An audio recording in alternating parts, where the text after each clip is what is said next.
अस्सलाम वालेकुम, क्या हाल चाल है आप सबके। आई होप कि आप सब बिल्कुल ठीक ठाक होंगे। आज हम बात करने वाले हैं बेबी बाजी की बहुएं एपिसोड 40 की रिव्यू की। और जैसे मैंने कुछ एपिसोड पहले कहा था कि ये सिचुएशनल ड्रामा है, ये सिचुएशंस पे चलता है, वो बात मेरी बिल्कुल ठीक चली जा रही है कि सिचुएशन टू सिचुएशन चाह रहा है, कोई स्टोरी उस तरह नहीं है। बट अभी जो सिचुएशन चाह रही है वो फ़रत और आवाज़ से किस उस पे चल रही है। थोड़ा सा मुझे इसलिए बेहतर लगा कि फ़रत का जब से ड्रामा स्टार्ट हुआ उसका बस खाना पकाना और वो सर्व करती हुई दिख रही होती है। उसके अलावा उसके कैरेक्टर का कोई आर्क, कोई स्टोरी नज़र नहीं आ रही थी। तो कम से कम इस सिचुएशन की वजह से वो उसको खाने पकाने के अलावा या सर्व करने के अलावा कोई सीन देखने को मिला।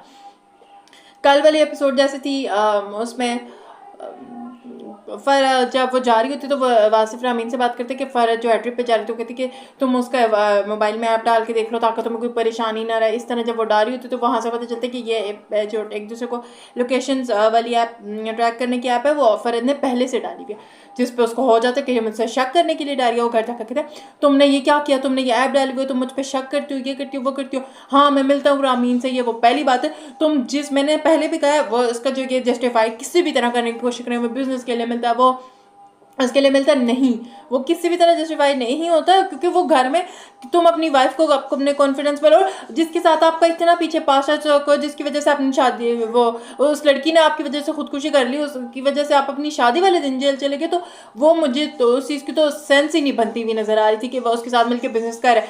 बट अगर किसी तरह चलो मान भी लिया कि वो कर ले, चीज़ें भुला दी, वो अच्छी हो भी गई, आपने अपनी वाइफ को कॉन्फिडेंस में लेके उससे क्यों नहीं बात की, आपने अपने भाइयों को क्यों नहीं बताया क्यों वो चीज़ें चाह रही हैं।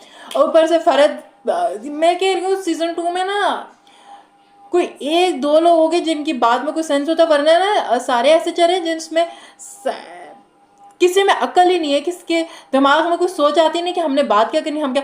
अब फ़रद की दोस्त ट्रिप के लिए उसे बुलाने आती है, जब उन्हें वो सारी सिचुएशन बनाती है, जो उसकी दोस्त है वो उसे अपने साथ ले जाती है। फ़रत जो है अपना फ़ोन भी छोड़ जाती है और ट्रिप पे नहीं जाती, फ़रत की दोस्त चल जाती है। पहली बात है, मैं तो फ़रत इतनी बेवकूफ़ है कि दोस्त के आने पे चली गई। उसने घर में बात क्यों नहीं की, उसने घर में सबको क्यों नहीं बताया, उसने सबको घर में कॉन्फिडेंस में क्यों नहीं लेके सबसे बात की, नहीं भी की तो आप अपनी दोस्त के साथ ऐसे मुंह उठा के कैसे चली गई हैं। अगर यहाँ पे उसके फ़रत के माँ बाप होते तो फिर भी समझ आने वाली बात थी कि भाई वो अपने माँ बाप के साथ के, भाई दोस्तियाँ वोस्तियाँ ठीक है होती हैं, बट आई एम सॉरी इतना नहीं है कि आप उसके साथ ही चले जाओ और आपने को किसी बताया नहीं। और फ़रत से ज़्यादा तो उसकी दोस्त बोले जा रही है हर चीज़ में, जिसके बारे में मैं आगे भी बात करती हूँ। फ़रत जो है बगैर बताए चली गई, और घर में जो है किसी को पहले पता ही नहीं था। जब पता चलना शुरू होता है तो मतलब कि सारे इतने चिल बैठे हुए। अजरा ने जो जाके घर आसपास पता किया, वरना वासिफ भी इतना चिल बैठा हुआ, पता शता कर नहीं रहे। कनाडा तो चलो माँ बाप को टेंशन नहीं देना चाहते, क्या क्या पता उन्हें, पता नहीं पता तो उन्हें आप परेशान नहीं करना चाह रहे।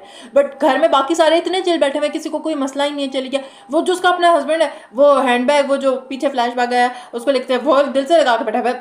कोई अच्छा नहीं लग रहा था मुझे, कोई वो सिंपैथी नहीं हो रही थी वास्क से, मुझे जहर लग रहा था। भाई तुम उसको ढूंढने जाओ, तुम बैठे हुए। अजरा जो है अस्मा को जिस तरह बताती है, अस्मा घर आ जाती है, कहते आप ढिंडोरा पीटते। भाई ऐसा कैसे हो सकता है यार, घर में एक इंसान गायब है तो आप दूसरे से नहीं पूछोगे, दूसरे को नहीं बताओगे। वासिफ में जो मैं क्या करूँ, मुझे गुस्सा आ रहा था वासिफ पे। जो मान लो कि सारे बस चिल होके बैठे हुए कुछ कर नहीं रहे, तो वो कहता आपने बताया। फिर वलीदा था कहता आपने इसको भी बताया, कहते हाँ हाँ। अजरा कहती कि और पप्पो, वहाँ पे एक पॉइंट सिर्फ मुझे पप्पो का अच्छा लगा कि हाँ ठीक है भाई, तुम लोग उसको ढूंढे, माँ बाप को नहीं फ़ोन करे, कहीं ढूंढ ही नहीं रहे तो तुम लोग करो कुछ। फिर जिस पे करते करते पता ये लोकेशन निकालते हैं उसकी दोस्त के पॉलर की, तो वहाँ पे वलीद और अजरा जाते हैं, क्योंकि उससे पहले भी अजरा और वासिफ की थोड़ी लड़ाई होने शुरू हो जाती है। जब जाते हैं तो वहाँ पे पता चलता है कि भाई ये मामला था, इस मामले की वजह से फ़रत जो है घर छोड़ के आई है। जिस पे वो फ़रत को समझा रही थी, कहती है वही बात अगेन अजरा का मुझे अच्छा लगा, वो बड़े अच्छे तरीके से उस चीज़ को लेके जा रही थी, सेंसिबल तरीके से लेके जा रही थी, अच्छी बात कर रही थी कि तुम्हें हमें बताना चाहिए था, हम इस चीज़ को सॉल्व करते हैं, हम इस चीज़ को करते हैं। फ़रत से ज़्यादा तो उसकी दोस्त बोले जा रही है, और फ़रत बेवकूफ़, अक्ल नहीं है उसमें। मैं मतलब क्या तुम खुद क्यों नहीं बोल रही, तुम्हारी दोस्त क्यों बोल रही है, घर तुम्हारा है, कल को तुम्हारा घर खराब हो जाएगा तो क्या। मैं ये नहीं कह रही कि फ़रत बोले नहीं, बट फ़रत की जगह उसकी दोस्त का बोलना मुझे नहीं अच्छा लगता। फ़रत में अक्ल नहीं है वो बोलो। और यहाँ पे ये ऐसा भी नहीं है कि अजरा वासिफ की साइड ले रही है, अजरा खुद जमाल की साइड ले गया। और फिर फ़रत नहीं जाती कि ठीक है भाभी आई एम सॉरी, मैं नहीं जान सकती, बट अगर फ़रत के साथ कुछ गलत हो ना तो उसकी दोस्त की वजह से ज़रूर हो जाना है। फिर जब अज़रा घर आती है तो वो बताती है कि भाई ये उसी रामीन से मिला जिसकी वजह से ये जेल गया था, जिसने इसकी वजह से खुदकुशी किया। कहते हैं नहीं नहीं, मेरा तो नसीर भाई को भी पता है और वलीद को भी पता है। फिर जिस पे वो एकदम कहते हैं नहीं, हमें वो फ्लैट वाली बात का पेमेंट का पता था, उसके बाद भी तब भी हमने तुम्हें मना किया था कि इस चीज़ में मत पड़ो कि बाद में जाके मसले हो।